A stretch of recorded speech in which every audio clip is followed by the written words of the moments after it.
महाराज जी एक बहुत बड़ा काम कर रहे हैं आदि सनातन पंथ के लिए, इसकी गरिमा को बढ़ाने के लिए। क्योंकि जहां कथा गंगा होती है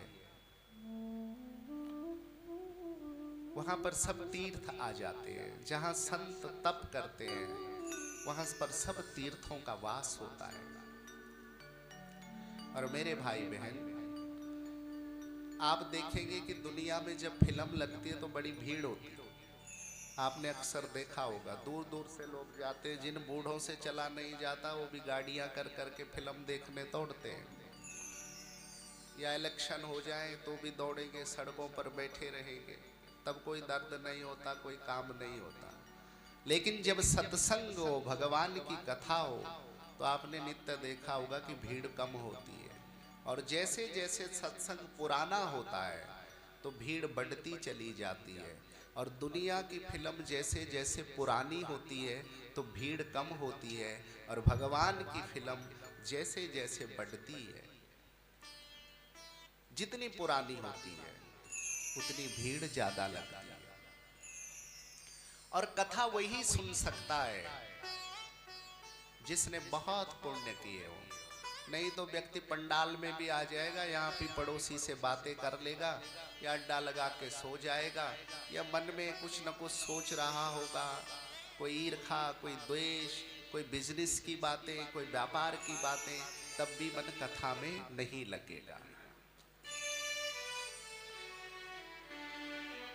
जहाँ पर कृपा राम की होई ता पर कृपा करे सब कोई। और जिस पर राम जी की कृपा होती है, साहिब की कृपा होती है, उसी को संत भी मिलते हैं। बिन हरि कृपा न मिलहि संता। बिना हरि जी की कृपा के, साहिब के कृपा के बगैर संत भी नहीं मिलते। आप और हम सब बड़े भाग्यवान हैं कि हमें ऐसे पावन संत मिले।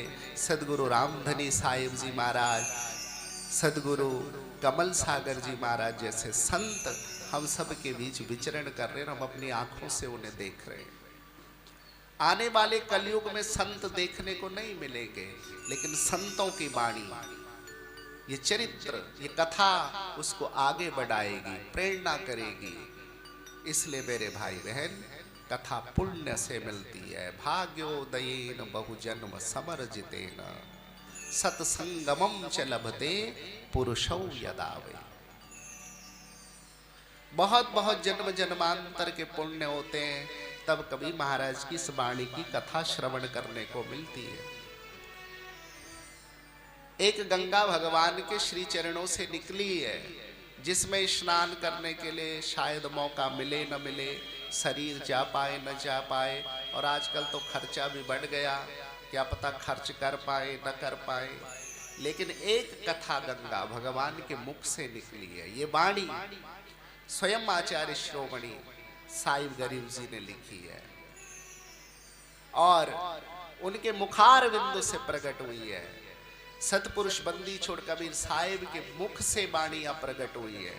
और ये वाणी रूपी गंगा में जो व्यक्ति, जो जीव स्नान कर लेगा, उसको उस गंगा से भी ज्यादा फल की प्राप्ति हो जाएगी।